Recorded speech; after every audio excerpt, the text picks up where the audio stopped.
perché il territorio comunque è fatto da piccoli comuni, dove il 70% quindi è dei comuni aderenti.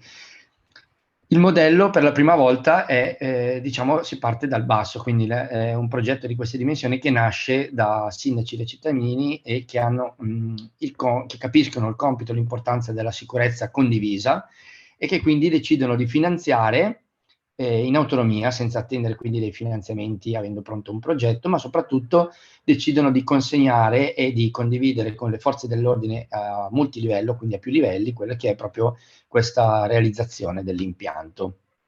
Quindi una visione strategica che si pone l'obiettivo di potenziare la sicurezza a livello territoriale in forma aggregata e si comprende quindi che coinvolgere più stakeholder, anche se è la parte più complessa nella gestione del progetto, darà un'efficienza maggiore. Perché si sceglie una società pubblica? Nel caso specifico, anziché un'unione di comuni, perché a volte poi con l'unione di comuni si arriva che magari nel tempo gli accordi, vuoi anche perché al cambio di amministrazione questi accordi a volte saltano, si arriva a scegliere una società pubblica come elemento terzo, elemento tecnico che può garantire una continuità a livello progettuale e si definisce una realizzazione di un progetto con mettendo già in gara anche tutta la manutenzione per almeno una durata di 10 anni. Questa è l'impostazione che viene data. Il tavolo di lavoro, quindi gli stakeholder, dicevo, sono parecchi, quindi prende parte la Polizia di Stato, la Polizia Stradale, i Carabinieri, le polizie locali, i sindaci e i tecnici degli uffici comunali che vengono coinvolti. Ciascuno direttamente o indirettamente prende parte a questo tavolo per definire tutto il capitolato e poi partecipare anche alla realizzazione dell'impianto vero e proprio. Questi, vabbè, sono l'elenco di comuni, ma era solo per dare un focus dei 39 comuni. La dimensione del progetto. Allora, l'estensione geografica è un'area comunque molto ampia, più grande dal punto di vista della dimensione, è proprio più vasta dell'area metropolitana di Milano. È un primo impianto, quindi per dimensione, per estensione geografica, per impostazione, l'abbiamo detto, quindi nasce dal basso, quindi con le finanze degli enti che in forma sovracomunale riescono a realizzare l'impianto, e poi anche per entità coinvolte, perché sostanzialmente i stakeholder sono tutti quelli che riguardano sia la sicurezza urbana, anche come combattere la criminalità a livello territoriale. Le forze dell'ordine, quindi l'impianto va a coprire 2 sedi di polizia di Stato, che sono nella provincia, la città di Crema e di Cremona, 2 sedi di polizia stradale, 2 caserme dell'Arma, oltre 10 caserme dei Carabinieri, 8 comandi di polizie locali e 7 polizie locali invece che non hanno il comando vero e proprio. Il progetto porta alla realizzazione di un impianto che da strumento tecnologico, quale può sembrare all'inizio, quindi semplicemente una realizzazione di un impianto tecnologico, in realtà diventa uno strumento organizzativo, cioè ha cambiato proprio il modo di lavorare delle forze dell'ordine, delle polizie locali, che attualmente è la prima base che vanno ad analizzare, praticamente in tempo reale hanno sempre il controllo dei transiti, e in più anche per tutta la base di indagine riescono a risalire, grazie alla maglia diffusa sul territorio di questi varchi, riescono a risalire ai transiti, quindi a ricostruire parecchi delle indagini che stanno compiendo. Quindi, come ci hanno detto i carabinieri, eravamo ciechi, ci avete dato la lista in una battuta durante un incontro. Quindi davvero adesso è la prima base dati a disposizione a livello sovracomunale, quindi in tempo reale ciascuno dalla propria sede può accedere al dato senza dover ogni volta andare a chiedere ai vari enti di poter accedere alle videosorveglianze che negli anni ciascuno ha magari realizzato in forma propria. Quindi una mappa che va a coprire un territorio vasto, anticipato prima, qui stiamo parlando dell'area nord della provincia di Cremona, ma vi fa comprendere come tutti questi comuni contigui riescono a coprire un'area molto vasta. Lo stesso progetto applicato a un comune singolo non avrebbe dato il vantaggio, perché nel momento in cui ho il furto, un crimine, c'è stato, per esempio, ricordo nella fase iniziale dove stavamo testando magari anche degli omicidi, nel momento in cui so dalla parte in cui è fuggito il criminale, poi però quando esce il mio sistema non riesce più a monitorare. In questo modo invece, essendo un'area così vasta, avendo creato una rete privata che va a coprire tutta quest'area, sostanzialmente si riesce a tracciare anche proprio il transito, come si sta muovendo l'auto, da che direzione sta andando, e poi una serie di query mi consentono, anche se non ho la targa, di riuscire a rintracciare magari dal colore o dal modello anche la tipologia di auto e quindi poter intervenire. Parliamo di 63 varchi bidirezionali, sono 127 le camere, sono in collegamento altri 15 varchi perché poi con la realizzazione dell'impianto cambia proprio anche la modalità. Ora i comuni, nel momento in cui vogliono potenziare la copertura sul proprio ente, non vanno a realizzare un impianto, a ristrutturare l'area server piuttosto che i collegamenti, le connessioni, semplicemente acquistano in autonomia un varco di lettura targhe, lo posizionano e poi lo collegano, lo cedono, diciamo, collegandolo all'impianto sovracomunale e in questo modo danno un punto in più che è visibile, però non soltanto per l'ente, è visibile per tutte le forze dell'ordine e quindi hanno una protezione, una sicurezza maggiore. Il posizionamento solitamente extraterritoriale e normalmente abbiamo circa 125 milioni di transiti l'anno con circa 20.000 allarmi al giorno.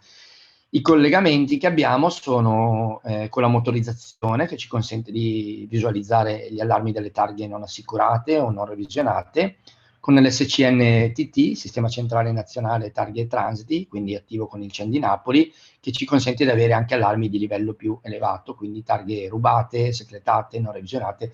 Solitamente questo è utilizzato principalmente dalle forze dell'ordine più che dalle polizie locali. E poi siamo in fase di collaudo, diciamo, anche con un prodotto integrato con Regione Lombardia che attraverso il collegamento con ACIP consente di avere anche degli allarmi di tipo amministrativo per i transiti di targhe magari straniere. Cristian, scusami, hai un Sì, paio di minuti, sai, per sì, riuscire ho a quasi stare nei finito, tempi. Ottimo, grazie. cerco di starci. Qui, vabbè, le tappe di realizzazione, non sto a descrivervi i dettagli, diciamo, del percorso che sostanzialmente ha portato al raggiungimento di questo obiettivo. L'impianto poi con la gara è stato affidato al gruppo Maggioli che ha rivisto completamente l'applicazione software e ha consentito sostanzialmente di realizzare questo impianto dove noi sostanzialmente abbiamo in questura a Cremona realizzato invece tutta quella che è l'infrastruttura perché il titolare del trattamento dei dati è il questore della provincia di Cremona. Quindi arriviamo brevemente alla presentazione di alcune schermate di quello che è l'impianto, non potendo mostrare di più essendo comunque un impianto diciamo con dei dati sensibili, semplicemente ci sono delle posizionate in una zona extraurbana, abbiamo detto un'antenna di trasmissione, le telecamere lettura varchi, un armadio degli apparati e questo ci consente di avere una lettura della stringa della targa, una foto della targa e anche del contesto e quindi poi anche di risalire a vedere tutto il movimento in tempo reale che quest'auto sta avendo oppure andando a selezionare il singolo varco riusciamo a vedere i giorni in cui c'è stato il transito a quell'ora e quindi ci permette di fare una serie anche di altre query che oggi vabbè in questi 10 minuti non riesco a darvi un livello di dettaglio maggiore. Queste sono le tipologie di allarmi che compaiono quindi in tempo reale in centrale, ma ciascuno delle polizie locali e delle forze dell'ordine ha anche un tablet, quindi si possono posizionare sotto al varco e fermare a colpo sicuro le auto, avendo un risparmio di efficienza anche dal punto di vista del lavoro. Come evoluzione abbiamo anche sviluppato soprattutto a livello provinciale diciamo la possibilità di integrare una pianificazione territoriale perché si ha anche il numero di transiti, soprattutto anche durante la pandemia, si riesce a mappare il numero di transiti, le merci pericolose che stanno transitando e con l'università abbiamo anche sviluppato un'integrazione predittiva che in base al traffico che normalmente viene monitorato nel momento in cui c'è una variazione rispetto alla media, viene segnalato e questo ci consente, diciamo, se c'è un incidente, di avere già una segnalazione sulla base del modello che nota questo cambiamento. Io ho provato ad andare velocissimo, spero di avervi raccontato tutto e di avervi dato un focus su quello che è proprio il progetto che abbiamo realizzato in questi anni. Non so se c'erano delle domande o se le domande alla fine vengono poste. Ditemi voi. Le domande sì alla fine e Okay. comunque si possono già scrivere in chat, quindi chi ha delle domande magari le scriva. Perfetto, Cristiano, grazie mille della presentazione, grazie Prego. di essere stato nei tempi e grazie anche, e complimenti anche per un progetto che coinvolge così tanti enti che non attendendo finanziamenti europei è riuscito a mettere in piedi un'infrastruttura così importante. Io avevo una domanda proprio al volo, ma hai risposto tu alla fine. Non è qui, state pensando di sfruttare questa infrastruttura non solo per un tema di controllo in tempo reale in termini di sicurezza, ma anche per svilupparne le potenzialità in termini di intelligenza artificiale, quindi di utilizzare i dati per costruire modelli predittivi, ho capito Sì, correttamente. a livello massivo questo è possibile, ovviamente abbiamo tutti i limiti di dover cancellare il dato per un tema privacy, però a livello massivo e non legandoci agli allarmi, diciamo questo ci consente già di avere una serie di dati da poter valorizzare, oltre all'infrastruttura che ci permette ovviamente di aggiungere sensoristica, perché avendo alimentazione e connettività estesa a livello sovracomunale, a quel punto possiamo mettere anche un'analisi dell'aria, quindi abbiamo una rete che ci permette di potenziare anche con altri, con abbiamo altri sensori. con altre sensoristiche, sì. Perfetto. Grazie mille. Passo proprio Grazie a voi. al volo al progetto Cortina 2021, Federica Capozzo. Grazie mille. Sì, grazie. Magari mi dite se... Perfetto. Vediamo e sentiamo. Si vede e si sente benissimo. Bene, intanto buongiorno. Come avete visto, il progetto Cortina 2020-2021 si riferisce naturalmente ai mondiali di sci svoltisi a febbraio.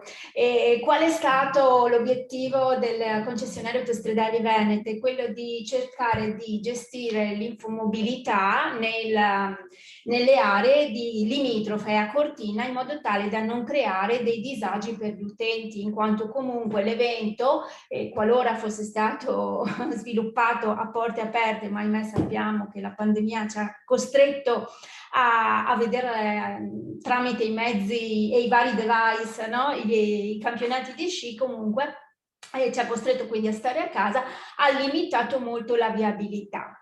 Come è stata interpretata comunque questa gestione dell'infomobilità nei confronti degli utenti? In due modi. Innanzitutto nel modo più coerente possibile, coordinato con altri due gestori della viabilità molto importanti, che sono ANAS e Veneto Strade, che comunque insistono sul territorio veneto, e con la creazione quindi di una situation room, quindi di una sala di controllo situata presso la Fondazione Mondiale Cortina 2021, quindi in loco, e un trasduttore di dati in informazioni nei confronti dell'utente tramite un'app, o meglio, per meglio dire, una sezione dedicata dell'app ufficiale Cortina 2021.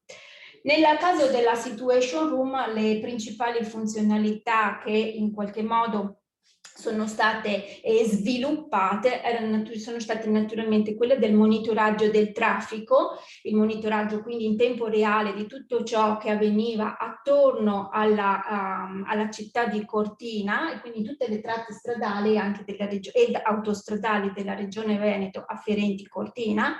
Siamo riusciti a sviluppare una parte importante relativa al monitoraggio delle navette che all'interno della città di Cortina comunque portavano gli sportivi, piuttosto che tutte le persone accreditate presso le location desiderate. Naturalmente avevamo installato ed integrato tutto un sistema di videosorveglianza delle strade e delle strade limitrofe, sia attraverso delle telecamere fisse, delle telecamere mobili installate su automezzi ed infine tramite i droni. Alla fine tutto questo portava appunto a dare delle informazioni all'utenza, informazioni su quelli che erano gli stati della percorribilità delle strade, gli eventi che potevano succedere, con anche addirittura una sorta di calcolo delle distanze barra tempi che potevano essere previsti. Il tutto questo avveniva tramite questa sezione dell'applicazione ufficiale app Cortina 2021, in cui, come vedete da queste immagini, si potevano identificare in maniera molto Federica, semplice. chiedo scusa, noi stiamo continuando a vedere la prima, almeno io, la prima slide. Okay? Non so se chi è, se anche Antonio mi confermi o si è bloccato solo da me. Adesso vedete? No, io continuo a vedere la prima. ok? O meglio, continua a vedere tutto lo schermo del tuo PC, non la presentazione. No, Ok, adesso sta scorrendo e è alla seconda, forse c'è una latenza vediamo, esagerata. così, vediamo se adesso vedete. No, Si vede sempre la stessa? continuiamo a vedere, ok? Però diciamo siamo alla seconda slide, ecco, tutto qui, non so se... E se le mettiamo così vedete bene lo stesso? Sì, sì, ora si vede, vai Ecco, pure. anche se non è in modalità presentazione, Sì, sì, vai pure, mi scuso, non tranquilla. so quale sia. Perfetto, va benissimo, si vede molto bene. Si vede lo stesso, Tranquilla. benissimo. Scusatemi, sono veramente mortificata di questo. Comunque, qua si vede quindi la parte di app, di visualizzazione dell'app che l'utente poteva avere nella sezione dedicata in cui c'erano tutte queste informazioni di cui vi ho parlato sinora.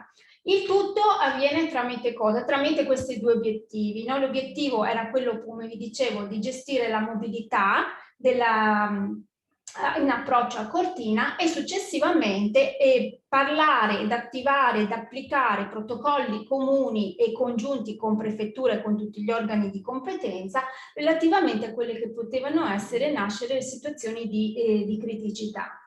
Per cui ecco la nascita di questa situation room, di questo ambiente comune in cui tre soggetti, tre attori principali della gestione della mobilità della Regione Veneto, comunque side by side andavano ad informare l'utenza di tutte le problematiche che potevano esserci sulla strada, e vi assicuro che comunque ce ne sono state, nonostante l'evento sia, come abbiamo detto, stato sviluppato a porte chiuse. Sono state comunque delle eccellenze tecnologiche all'interno della situation room che ha permesso di far sì che tutto questo funzionasse bene, ed infine, come vi dicevo, la visibilità verso gli esterni.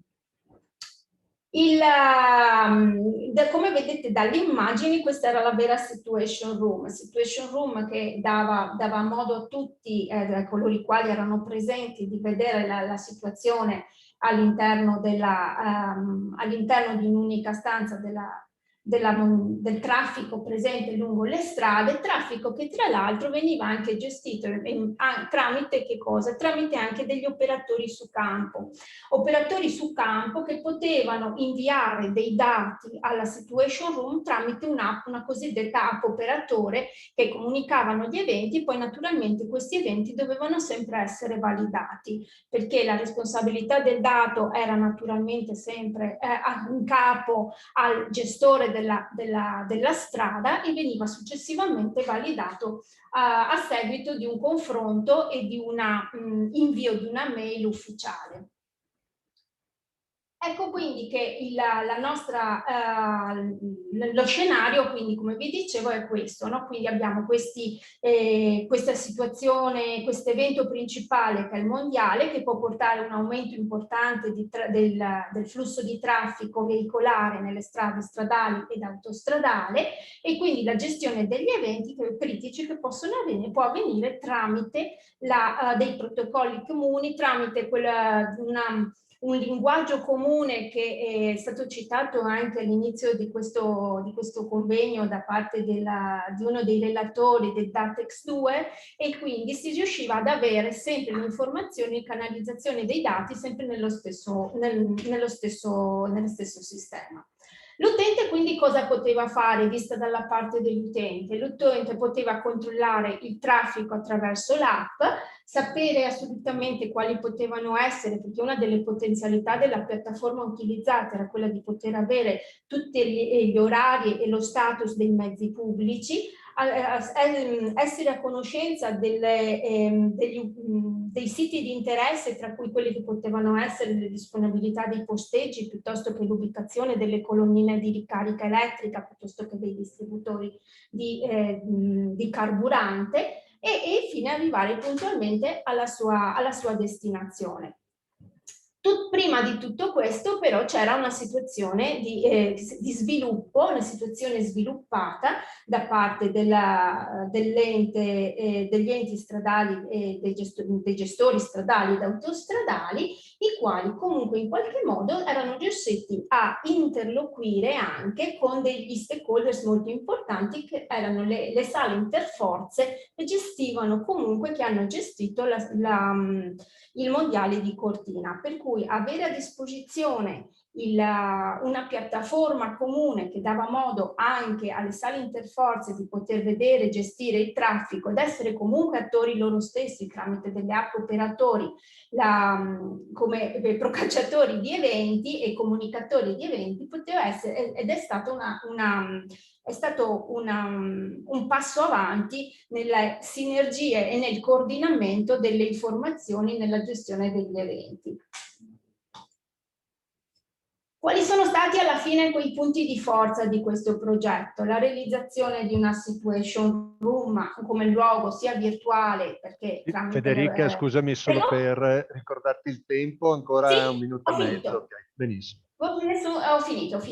I punti di forza appunto sono la realizzazione di questa situation room tramite degli web account e sia quindi virtuali che fisici, in cui tramite questo linguaggio tecnico standardizzato vengono condivise le informazioni, una gestione coordinata delle informazioni provenienti da diversi operatori tramite l'app operatore, sia essa in mano ad un operatore stradale che ad una forza dell'ordine, la trasmissione in tempo reale delle informazioni attendibili relative alla mobilità e quindi alla creazione di uno strumento di diffusione delle informazioni strettamente integrato al canale ufficiale di comunicazione dell'evento.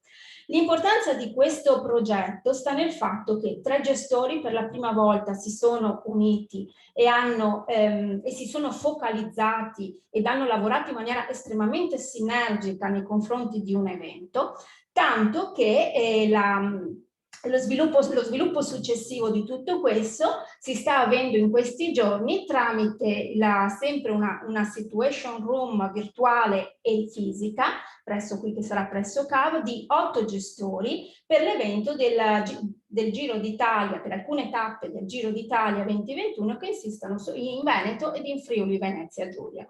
Quindi per noi questo è stato uno strumento estremamente importante, un'esperienza assolutamente positiva e che tutto sommato va a ricalcare tutte quelle dichiarazioni che sono state fatte precedentemente dai relatori durante la sezione plenaria, perché alla fine è l'applicazione di quanto detto prima.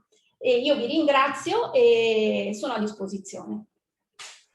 Ti ringrazio molto anche per averci fatto così ritornare al pensiero ai mondiali di Cortina e al prossimo Giro d'Italia, sempre eventi belli e interessanti. Quindi la Situation Room a Cortina comunque è stata come si può dire, nata per l'evento mondiali, si è poi conclusa, quindi in questo momento non è operativa, giusto per... Assolutamente no, è nata ed è finita con l'evento, però è un modello assolutamente implementabile e ripetibile. Perfetto.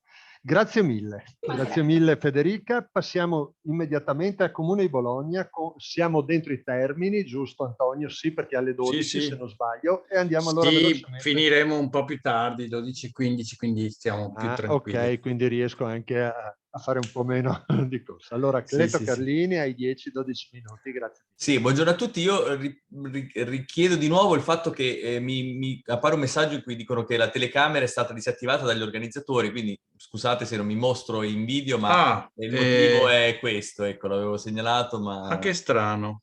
Vediamo. Vabbè, non importa, comunque adesso, ecco, io non riesco, cliccando nel pulsante in basso a destra, mi appare un messaggio in cui mi dicono che non posso riattivare io la telecamera, devono farlo gli organizzatori. Comunque, procedo con... Ecco, adesso sì. Ecco, adesso... Ecco, perfetto. Allora, ecco, dura poco la mia presenza in video perché ho condiviso la presentazione.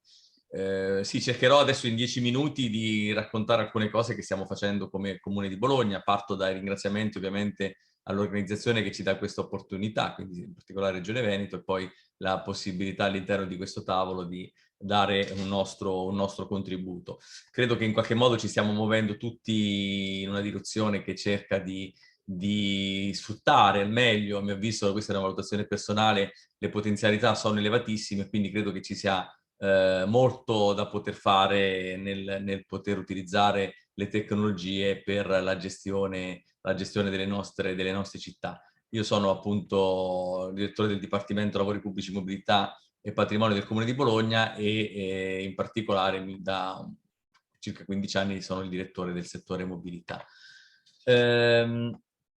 Oggi la mia presentazione è organizzata così, ma cercherò di concentrarmi soprattutto sulla parte finale dei progetti in corso, perché c'è inizialmente un richiamo agli strumenti di pianificazione, una panoramica su quello che è attivo ad oggi nella nostra città e poi appunto quello che stiamo sviluppando.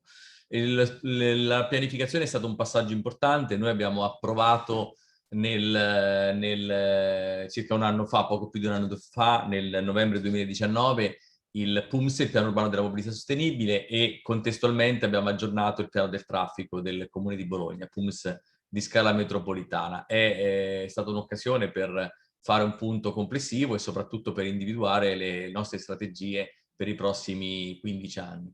Da un lato non sto a sottolineare dove siamo purtroppo nella stessa conca, diciamo così, e gran parte appunto dei relatori che sono intervenuti questa mattina, e quindi è chiaro che conosciamo quanto problematico sia il tema dell'inquinamento, dell'impatto ambientale. Anche il tema della incidentalità non va assolutamente sottovalutato, quindi è chiaro che alla mobilità si chiede un contributo significativo. Nel nostro PUMS abbiamo individuato gli obiettivi che sono molto ambiziosi, che ci portano a ritenere indispensabile arrivare di fatto a una riduzione del 28% del traffico veicolare privato da qui al 2030 come scala metropolitana. Quindi questo significa ridurre di circa 500.000 degli spostamenti che quotidianamente avvengono in queste modalità, per portarli in diversione modale appunto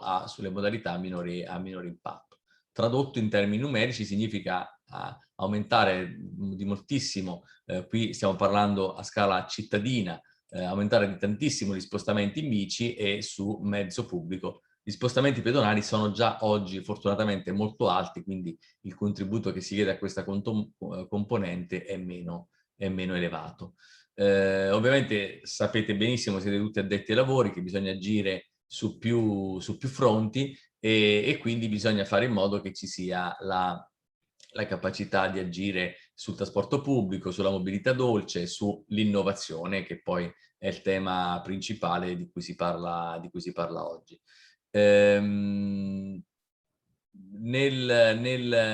specifico, in questo ambito di azione, sul tema, diciamo così, della regolamentazione, dell'accessibilità, abbiamo sviluppato una strategia che porta alla realizzazione, alla implementazione, ma anche alla modifica delle aree pedonali presenti, quindi incremento in termini quantitativi, ma anche modifica della regolamentazione delle aree pedonali. Un'evoluzione che, come vedremo, c'è già stata e un progetto che stiamo attuando della zona a traffico limitato, portandola a diventare una ZTL ambientale, e poi il progetto probabilmente più ambizioso, quello della realizzazione di un'area verde che faccia sì che l'intero centro abitato del nostro comune sia controllato, sia regolamentato con regole che riducano l'impatto dei flussi veicolari all'interno del nostro territorio. Ad oggi noi abbiamo questa situazione, adesso qui non mi dilungo più di tanto, però ovviamente come tante città in Italia abbiamo introdotto sistemi che controllano da un lato, come vedete nel perimetro rosso, la zona a traffico limitato, la ZTL, attiva dalle 7 alle 20, poi abbiamo delle telecamere che controllano già oggi delle aree pedonali, che sono quelle che vedete riportate in verde. Poi abbiamo delle ZTL speciali, quelle in azzurro, quindi sono un ibrido tra una ZTL e un'area pedonale, delle ulteriori aree speciali, e poi il controllo delle corsie preferenziali, con sempre attraverso l'uso di di telecamere. Come vedete stiamo parlando di un numero molto consistente di varchi già oggi, perché arriviamo a circa 100 telecamere attive sul nostro territorio. Le regole, l'ho già accennato, non mi ci dilungo più di tanto, ma quelle che riguardano il centro storico, le zone speciali che vi dicevo, che sono qui denominate, ma per chi non conosce Bologna sono nomi che probabilmente dicono poco, ma mi preme sottolineare semplicemente il fatto che sono aree controllate da telecamere in cui il controllo è attivo 24 ore su 24, mentre in ZTL il controllo è limitato solo alle fasce diurne. Ci sono ancora oggi, ma poi vedremo i ragionamenti che stiamo facendo, ci sono anche delle aree interne alla ZTL, quindi le zone più centrali della città, che sono controllate anche con dei fittoni mobili, sui quali però stiamo facendo una valutazione che ci sta portando alla loro dismissione e sostituzione con delle telecamere. Parliamo di una zona molto ampia, perché la ZTL del nostro comune è di più di 3 km quadrati, quindi stiamo parlando di un'area veramente, veramente vasta, che contiene quindi delle sottoaree anch'esse di una certa dimensione. Ecco, cosa stiamo facendo? Quindi noi quello che vi ho illustrato molto velocemente pochi minuti fa è la situazione che avevamo un paio d'anni fa, quindi diciamo di fatto simile anche a quella situazione attuale. Col PUMIS abbiamo previsto una evoluzione di questa regolamentazione. Su quei 3 gruppi di attività che vi ho detto, il primo riguarda le aree pedonali. Stiamo intervenendo e diciamo per fare in modo che l'efficacia del controllo sia molto più elevata, e quindi da qui l'idea è di sostituire i fittoni con delle telecamere. I fittoni quali problemi hanno? Hanno un problema di manutenzione che spesso ci ha portato ad avere interruzioni del funzionamento molto elevate, non sono efficaci nel controllo delle moto, hanno il rischio che le autorizzazioni possano sfuggire di mano, perché è vero ci sono delle smart card che permettono di accedere, però c'è anche un codice alfanumerico alternativo per situazioni di emergenza. Non so cosa avviene nelle vostre città, ma la diffusione di questo codice poi spesso sfugge al controllo e quindi il rischio che in queste aree si trovino auto a circolare anche negli orari in cui non dovrebbero è abbastanza elevato. Le telecamere è sicuramente un sistema molto più inflessibile e molto più efficiente, quindi è chiaro che abbiamo deciso di virare verso questo sistema. In questo modo, però, proprio per la rigidità del sistema delle telecamere, abbiamo anche introdotto delle tipologie, per cui ci sono aree pedonali, ad esempio, che funzionano solo di giorno, consentendo invece l'accesso notturno anche per cercare di andare incontro ai fabbisogni dei residenti. In alcuni casi anche la sosta di notte è consentita, mentre di giorno non è consentita né la sosta né nell'accesso. Altre aree invece la cui attività è H24, ovviamente qui vedete quanto efficace anche da questa foto sia stata la introduzione di telecamere che controllavano aree che erano già pedonali, ma senza un controllo efficace poi rischiavano di essere spesso vanificate. Questo è un altro progetto in un'area della zona universitaria, che c'è il cantiere in corso proprio in questi giorni, verrà rifatta completamente la pavimentazione, qui lo stato attuale prima del cantiere, qui la situazione finale, e anche in questo caso saranno introdotte delle telecamere per controllare gli accessi e fare in modo che la pedonalità sia effettiva. Altro diciamo progetto che abbiamo avviato a partire dallo scorso anno è quell'evoluzione che richiamavo prima da ZTL a ZTL ambientale. Questo progetto si compone di tre attività. Cioè, la prima è stata quella di identificare un percorso che consentisse progressivamente di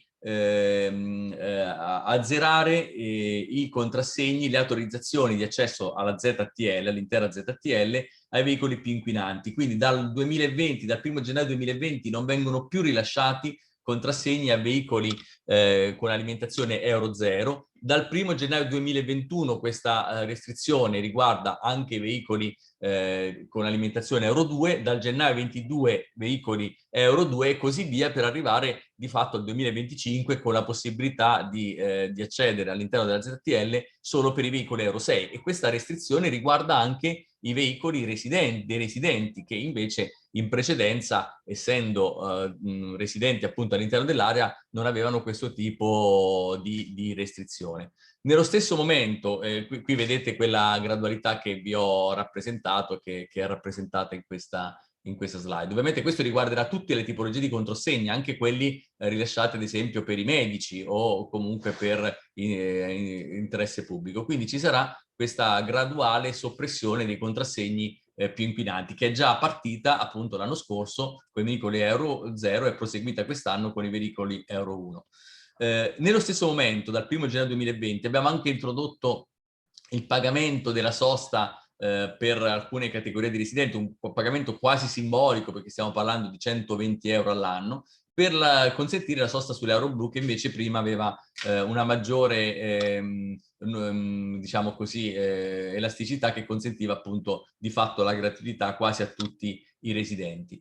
L'insieme di queste due azioni, cioè quella che ho appena detto sul ritiro dei contrassegni e la seconda sul pagamento della sosta, ha poi portato alla possibilità di erogare dei contributi ai cittadini, cioè a tutti quelli che erano o obbligati a rinunciare al contrassegno per il superamento dei diritti, oppure che volontariamente avessero voluto o vogliano rinunciare al contrassegno, viene rilasciato un borsellino elettronico, il cui valore è riportato qui in basso, di 500 euro se la rinuncia riguarda una sola auto, ma fino a 1000 euro se invece la rinuncia riguarda tutti i contrassegni associati alla famiglia, per 2 anni, quindi in questo caso sono 500 per 2, 1000 euro, e 1000 euro diventano 1000 euro il primo anno e 1000 euro il secondo anno, per consentire appunto di migrare verso modalità a minor impatto. Sostanzialmente noi paghiamo ai cittadini l'utilizzo di modalità a minor impatto a condizione che rinuncino a sostituire il contrassegno cessato con un nuovo contrassegno per l'accesso alla ZTL. Quindi questa è un'azione importante che abbiamo condotto, che ci ha permesso di fatto di introdurre una MAS, una possibile azione di sviluppo di forme alternative di mobilità nelle nostre città. Vado alla conclusione, invece evidenziando l'ultimo progetto a cui stiamo lavorando proprio in questi giorni, in queste settimane, che ci porterà a realizzare un'area verde, cioè un'area ancora più ampia, quindi si tratterà tecnicamente anch'essa di una ZTL, ma che sarà con un confine molto più esteso perché coinciderà con l'intero centro abitato del comune, quindi di fatto quasi col confine comunale. Lo vedete rappresentato, quella in blu scuro è la ZTL di cui abbiamo parlato fino ad oggi, e quella in verdino invece è il centro abitato del comune, che sarà appunto oggetto di restrizione. Come vedete, quindi una rete molto ampia di telecamere. Il progetto si pensa di avviare i lavori a gennaio del prossimo anno, una grande area verde in cui ci saranno regole assimilabili a quelle della ZTL ambientale più interna. Ovviamente abbiamo già le risorse, 1,2 milioni di euro accantonati, di cui 700.000 finanziati dalla Regione Emilia-Romagna, e poi realizzeremo questo sistema per consentire appunto la riduzione dei veicoli, e poi ovviamente con regole che saranno poi più dettagliatamente stabilite nel periodo che ci separa tra oggi e l'attivazione del sistema fra circa un anno. Io ho finito, vi ringrazio e per ora direi mi fermerei qui, poi sono a disposizione per eventuali curiosità o domande. Grazie. Grazie mille Cleto, siamo perfettamente nei tempi che ci siamo dati. Hai fatto una presentazione molto incentrata sulla parte ovviamente mobilità e piano urbano di mobilità sostenibile Bologna, che si conferma essere sempre molto avanti su questi temi qui. Ho solo una domanda che avevo fatto anche al collega del progetto dell'area di Cremona. La possibilità di utilizzare questi varchi che hanno finalità in questo caso di controllo accessi, proprio di controllo in zona ZTL, per costruire anche modelli di analisi dei flussi di traffico e veicolare, l'avete considerata, la state considerando oppure no? E la seconda domanda velocissima è: il vostro sistema ZTL è in qualche maniera integrato con gli altri sistemi ZTL delle altre città, nel senso che il disabile che magari chiede il permesso ZTL per l'accesso in un comune è poi riconosciuto automaticamente anche nel vostro sistema? Questo lo chiedo perché a livello regionale veneto stiamo cercando di implementare un sistema simile. So bene.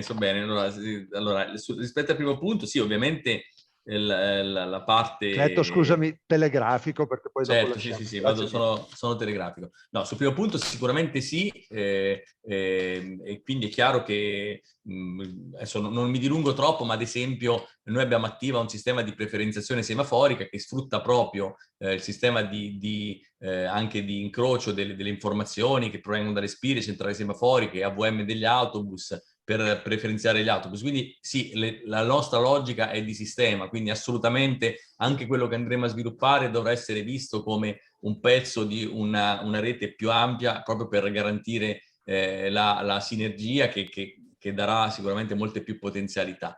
Sul tema della condivisione dei dati sugli accessi, tocchi un tasto molto dolente per noi, perché conosciamo anche il progetto della Regione Veneto. Noi in realtà abbiamo sviluppato già da molti anni, da almeno un decennio, un progetto che a tutti gli effetti è anche funzionante, ma siamo incappati con problemi molto significativi in tema di autorizzazione da parte del garante della privacy.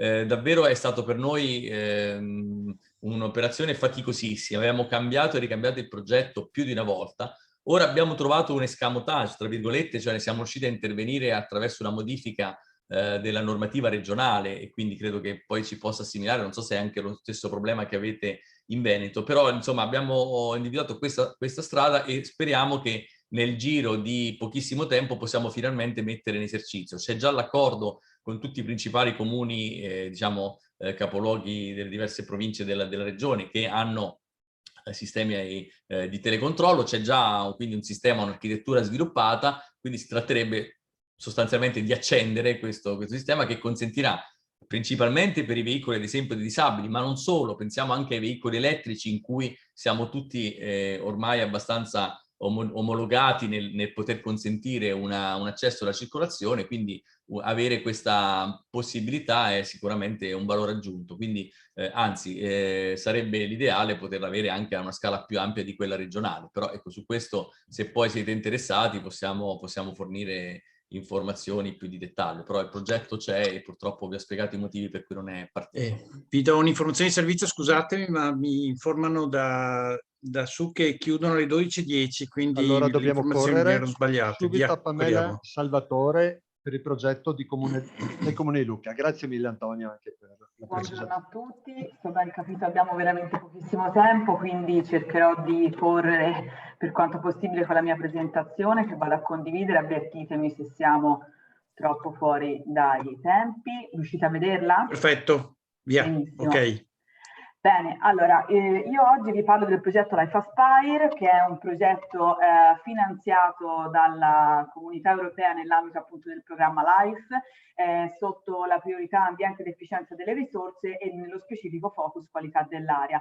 Brevissimamente l'inquadramento del progetto, che è portato avanti da 6 partner provenienti da 3 paesi diversi, la città di Lucca che è capofila, Lucenze che è un nostro partner storico sui temi della logistica urbana, Memex SRL, una società di Livorno che ugualmente si occupa di mobilità e non solo, Municipia, SPA del gruppo Engineering, che tra l'altro ringrazio per averci segnalato qui oggi, so essere collegati anche nella persona di Federico Muti, e città di Stoccolma e città di Zara per i paesi rispettivamente Svezia e Croazia. Di cosa si occupa Life Aspire? Life Aspire è un progetto che mira ad implementare un insieme di misure che sono di natura sia normativa, organizzativa, operativa e tecnologica, che mira a ottimizzare, diciamo così, i processi di logistica urbana nelle città in particolare ben definite nella sua estensione territoriale di ZTL come la città di Lucca, e il cui fine ultimo è comunque migliorare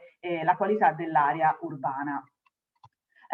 Qui brevemente, come vi ho detto, i ruoli dei partner di progetto, che comunque sia vi ho brevemente accennato. Questa ovviamente la distribuzione geografica dei partner, essendo un progetto europeo ovviamente guarda anche all'esportazione della buona pratica all'esterno dei confini territoriali nazionali. Vado velocissimamente a descrivervi il contesto urbano in cui viene tra l'altro realizzato il nostro progetto di logistica urbana. Dunque la città di Lucca ha la peculiarità di essere una città murata con fortunatamente per noi praticamente integra la cinta delle mura storiche, e essendo una città così ben conservata anche da un punto di vista culturale e anche con molte ricadute in termini di flussi turistici, ha la necessità di essere ben preservata, soprattutto in termini di qualità dell'aria. Prima negli interventi precedenti si faceva riferimento al problema appunto di alcune città che, essendo un po' circondate, diciamo così, per caratteristiche geografiche, anche magari come nel nostro caso da colline, rimangono molto isolate dal punto di vista della circolazione, per esempio ambientale, dei flussi ambientali e dell'aria, così che la nostra città per l'appunto è attenzionata e esposta come problema molto critico a questa problematica di inquinamento della qualità dell'aria. Quindi cosa abbiamo provato a fare con il progetto Life Aspire? Con il progetto Life Aspire abbiamo cercato di utilizzare alcuni accorgimenti e implementazione di soluzioni tecnologiche innovative per cercare di ottimizzare i flussi e i processi di logistica urbana nel centro storico della città. In particolare il progetto si compone di 3 macro obiettivi tecnologici che adottano ciascuno una soluzione ICT piuttosto innovativa. La prima è la realizzazione di un sistema di controllo intelligente presso tutti i varchi di accesso e di uscita da e verso il centro storico. In totale sono 22 antenne RFID, qui vedete un piccolo esempio di 3 tipologie di installazione. In particolare vi faccio notare che per esempio nella terza foto abbiamo un esempio di antenne RFID su un varco di ingresso che è già monitorato normalmente con un varco OCR con telecamera diciamo più tradizionale, mentre le altre 2 che vedete diciamo più isolate sul palo sono varchi di uscita che fino a prima del progetto Life Aspire non erano minimamente monitorati nella nostra città, quantomeno per quelli che erano appunto i flussi di uscita dalla città. Questa è stata la prima soluzione, dicevo, importante del progetto. Questi sono i posizionamenti delle 22 antenne su tutte, che poi sono diventate 24 perché abbiamo qualche minuto Prego. in più, finiamo alle 12:15. Bene, grazie. Prego. Benissimo. Quindi dicevo, sono diventate poi 24 in sede attuativa, anche perché c'è stata necessità di adeguare le installazioni all'evoluzione della nostra ZTL per garantire una copertura completa, dicevo prima, di tutti i varchi di ingresso e di uscita. La seconda componente tecnologica è stata un'innovazione forse anche un pochino più forte per il Comune di Lucca, cioè di dotare di sensoristica mobile gli stalli di carico e scarico delle rispettive aree identificate e riservate agli operatori merci che entrano e trasportano merci in centro storico. Quindi praticamente, per dirla in maniera molto più semplice, gli operatori professionali di trasporto merci che devono esercitare la loro attività in Lucca, una volta entrati appunto nella ZTL, sono obbligati a recarsi presso una delle 14 aree di carico e scarico, in cui sono poi distribuiti i 34 stalli di cui vi parlavo, e la loro occupazione viene monitorata da questi sensori che vengono installati, come vedete in questi esempi, sotto la superficie del manto stradale, a raso della superficie del manto stradale, e che tramite una rete LoRa che copre praticamente il territorio del centro storico riescono a comunicare tra loro e con il sistema centrale di cui tra breve vi parlerò, per monitorare appunto l'occupazione dello stallo dall'operatore di logistica urbana. Anche queste sono state, questa è la mappa del centro storico di Lucca, in cui in verde vedete la zona pedonale, in giallo invece i confini della vera e propria ZTL. Come vedete, le aree di carico e scarico sono quelle in rosso e anche in blu, e sono state collocate in punti che a seguito di accurati studi sono stati definiti strategici per permettere agli operatori di consegnare in prossimità dei loro target, diciamo così, usuali, quindi la maggioranza degli esercizi commerciali, o comunque dove si concentrano appunto le consegne sulla base di studi condotti nell'ambito del progetto. Nelle tre localizzazioni in blu, ora tra poco vi farò vedere perché sono un attimo come dire, peculiari, e perché in queste localizzazioni, oltre alle aree di carico e scarico, abbiamo approntato anche un sistema di cargo bike sharing. Di questo siamo particolarmente orgogliosi come partenariato e come progetto Life Aspire, oltre che come Comune di Lucca, perché è il primo esempio italiano, possiamo dire, è un sistema pilota innovativo di sistema di cargo bike in sharing, nel senso che sono 3 postazioni, ora qui ne ho potute riportare 2, diciamo, per farvele vedere in dimensioni un pochino più dignitose, ma comunque sono 3 stazioni per 3 biciclette ciascuno, collocate nei punti che prima vi facevo vedere in blu alla periferia della ZTL. Cosa vorremmo che diventassero queste 3 stazioni? Dicevo, un sistema innovativo di trasporto di ultimo miglio in centro storico, così che sia gli operatori di trasporto professionale, ma magari non solo chi lo fa in maniera professionale, ma anche più occasionale nello sviluppo del progetto, lo stiamo considerando, possa accedere al centro storico in maniera, prima cosa, più ecologica e sostenibile, oltre che magari più agevole, perché questo permette per esempio di entrare in ZTL anche al di fuori delle classiche finestre di accesso che sarebbero loro riservate. Il servizio è partito da pochi mesi, quindi lo stiamo ancora testando, ma devo dire che stiamo riscuotendo un discreto successo. Come vengono monitorate attraverso le antenne RFID i mezzi di cui vi dicevo, cioè i veicoli che accedono ed escono dal centro storico, tramite un pass dotato di RFID. Quindi noi cosa abbiamo fatto? In collaborazione con la nostra azienda di consegna dei permessi abbiamo consegnato a tutte le categorie interessate dalla sperimentazione questo Mobility Pass che loro hanno apposto al parabrezza della città, scusate, del veicolo, e quando entrano in città o escono ovviamente vengono letti dall'antenna RFID che prima vi facevo vedere e monitorati nel loro comportamento, diciamo così, di accesso e di uscita dal centro storico.